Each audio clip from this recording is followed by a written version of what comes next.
Hey, Sarah here for The Bag, about to interview Vassy. We brought you in today to do a little twist on a normal interview. We want you to draw something playing on your single that you wouldn't want to lose.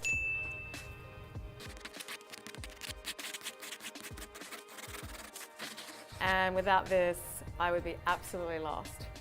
You've got things like where I get to get a lot of amazing love from all you guys. So you started off living in Australia and got your start through Triple J. What was it like moving from Australia over to the US, which is a much bigger market?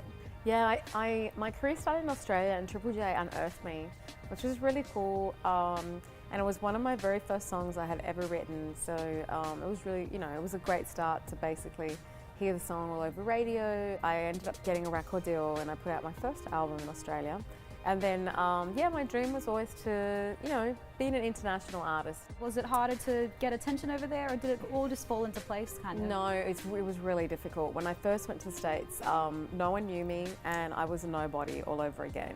Once your work starts to speak for itself and then you start having success and the wheels just the momentum just kicks off from there, and then there's no real turning back. Yeah, how do you feel about being a role model to so many aspiring EDM, female EDM artists, dance artists, even male EDM artists? I love being a role model for anyone that is inspired by me in terms of what they want to do in their life, whether it's music or I love being a role model for people. That's why I was saying I can't live without this, because every day I have people all over the world connect with me, whether it's through Twitter, Facebook, Instagram, Snapchat.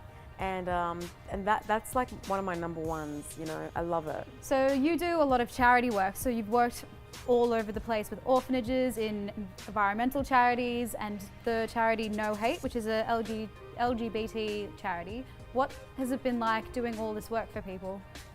Over the years, I've always loved doing a lot of philanthropy work and humanitarian work, and it started actually in Australia, back in Darwin when I was 16, 17, and I would get funds from the Australian Northern Territorial government to run hip-hop workshops in detention centres, and it was really cool. So my enthusiasm for philanthropy work started from there, and it's kind of been a little thread that's been consistent in my life. And then when I was living in LA, I was the music teacher. I volunteered for 3 years at an orphanage. It's a safe house for teenage girls who live off the streets or have been kicked out of home or come from sexual abuse or pretty much neglect. I basically got to teach them every Wednesday nights for 3 years, and it was really cool to do that. Impact you a lot, because it can be tough seeing those kind of things. What did you get out of working with all these people and helping them through their hardships? I gave back, but it gave me a lot, and one of the most important things that I learned through that experience was just showing up. The fact that I did that made them feel special, important, that because my time's valuable, that I carved time out of my life for them. Through that experience, it was really cool. I mean, I got to experience so many cool things with those girls, and one of the things I remember, they wouldn't let me hug the girls. There were all these restrictions at first. You have to go through a lot of tests and stuff, make sure you have no criminal backgrounds and stuff.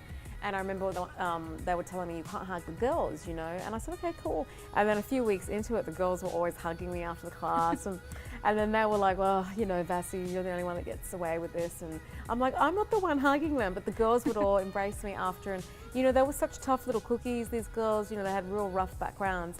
But then to see them so tough on the outside, but yet they're so soft and vulnerable on the inside. And do you think those kind of themes have impacted how you write your music and what your music is about at all? Absolutely. And that's a really interesting question. I love that. Is that all my songwriting? There's always an attitude or a vibe. I don't like to show weakness too much through my songwriting. A lot of my songs tend to be about sort of a positive attitude. You know what I mean? Like being in the moment. Conquering stuff in life. And that's like a common thread. Like each song is always different. Like the song with David Guetta, Bad. When I wrote Why Does It Feel So Good to Be Bad, that was about an attitude about just being, feeling proud of yourself, and then Secrets, the record with Tiesto, was a little bit more of an essential journey, but again, it came from a place of loving yourself and, having something to offer in a more provocative way. And then now this record, Nothing to Lose, it's about starting from the bottom and, rising to the top. through hard work. Amazing. What kind of songwriting process do you have? So do you start off with lyrics or a melody? Like, do you reach out to these people like David Guetta and Tiesto, or do they come to you? Like, how does it all work?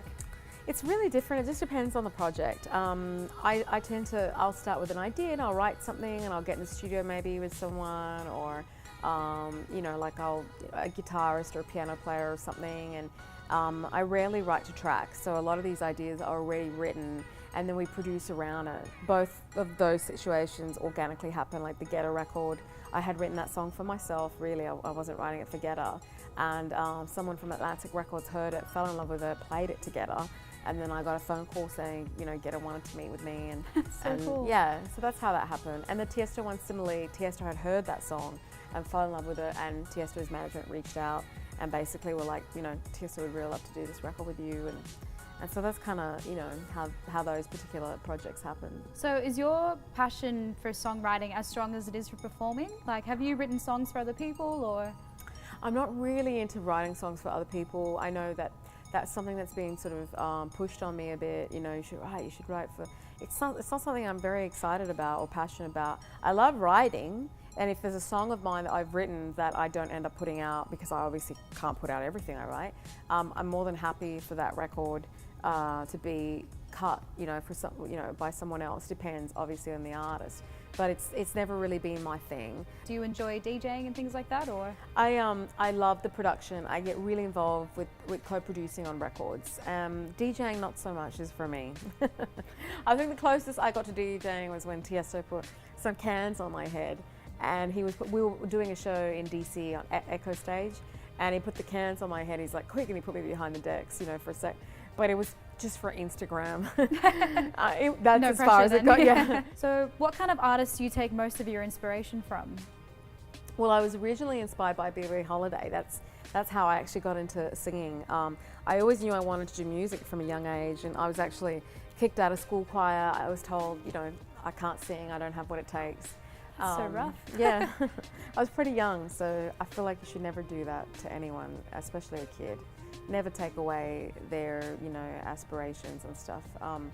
But anyway, many years later, I had a song all over radio, so I got an apology note from the school, which was interesting. Yeah. Sorry, we'll take you back into the choir now. I was like, no, I'm good. But I was inspired by Billie Holiday, and funny enough, Crystal Waters, because she used to be really big in Australia, and I'm now really good friends with her, which is really cool. But I remember when I first met her, I said, wow, you were one of the women that inspired me, because I loved that song, Gypsy Woman. Is anyone in your family really musical, or?